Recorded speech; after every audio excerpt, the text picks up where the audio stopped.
আসসালামু আলাইকুম, কেমন আছেন সবাই? আশা করি ভালো আছেন।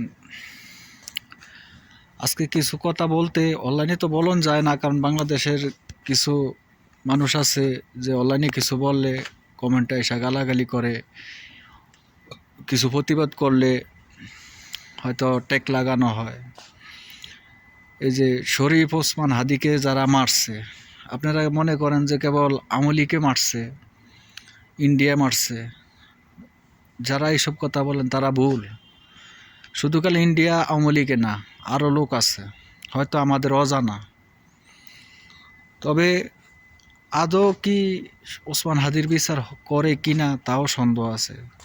এই যে ডক্টর ইউনূস বিচার করলে করতে পারে না, তার গলায় ফাঁস দিয়া রাখছে, হয়তো আমরা জানি না, আল্লাহ ভালো জানে। তবে ওসমান হাদিকে শুধু কেবল একজন দুজন মারে না, এটা বড় করে পরিকল্পনা করছে। হয়তো সিআইডি জানে, গোয়েন্দারা জানে, আইনের লোকে ভালো করে জানে, তারা প্রকাশ করে না, দেশেরটা গ্যামজাম হবে, আর তাদেরকে বাধা দিয়ে রাখছে। আজ যদি মনে করেন যে একটা কোনো দেখেন দেশের বড় বড় মিডিয়াগুলা মানে গায়ে সারা তারা জোর গলায় কিছু করে না। আজকে 4 দিন ভরিয়া শাহবাগে ইনকালাব মঞ্চের আন্দোলন করতেছে, কেউ আসে নাই। কারণ আদৌ কি বিচার হবে কি না আল্লাহ ভালো জানে।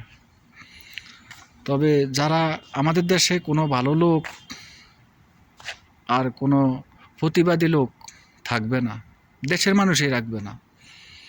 কারণ শরীফ ওসমান হাদি এমন একটা মানুষ ছিল, তার কোনো স্বার্থ ছিল না। সে দেশের জন্য, দেশের মানুষের জন্য শুধু কথা বলছে, প্রতিবাদ করছে। আর যদি সে এই প্রতিবাদগুলো না করত, তাহলে সে আজও বেঁচে থাকতো।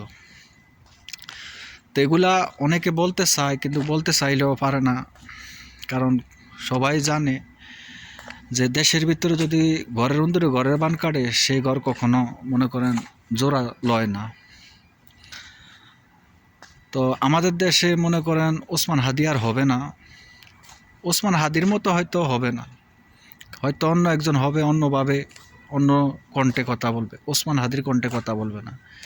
কারণ আমাদের দেশে যেই ওসমান হাদি হয়ে উঠবে তাকে এনে হত্যা দেবে। তবে একজন ওসমান হাদি বাংলাদেশে হইলে হবে না, প্রত্যেকটা ডিস্ট্রিক্টে, প্রত্যেকটা থানায়, প্রত্যেকটা গ্রামে একজন করে ওসমান হাদি যদি হইতে পারে, তাহলে বাংলাদেশের মানুষের সাথে, বাহিরের মানুষের সাথে প্রতিবাদ করিয়া কুলাবে। একজন হাদি সারা বাংলাদেশে একজন হাদি হইলে হয়তো সবাই অনুসরণ করে, ফলো করে, কিন্তু প্রতিবাদ হয়তো করে 2 দিন হরে বলিয়া যাইব। কারণ বাংলাদেশে তারা পূর্বের থেকেই কোনো একটা ঘটনা হইলে কয়দিন মুখে মুখে থাকে, এরপরে শেষ। তো আমরা সকলেই চাই যে ওসমান হাদির মনের একটা আশা ছিল যে তাকে যদি কেউ মেরেও ফেলে, যে খুনির বিচার হয়। আমরা সবাই চাই যে বিচারটা দ্রুত হয়। তো সকলে ভালো থাকবে।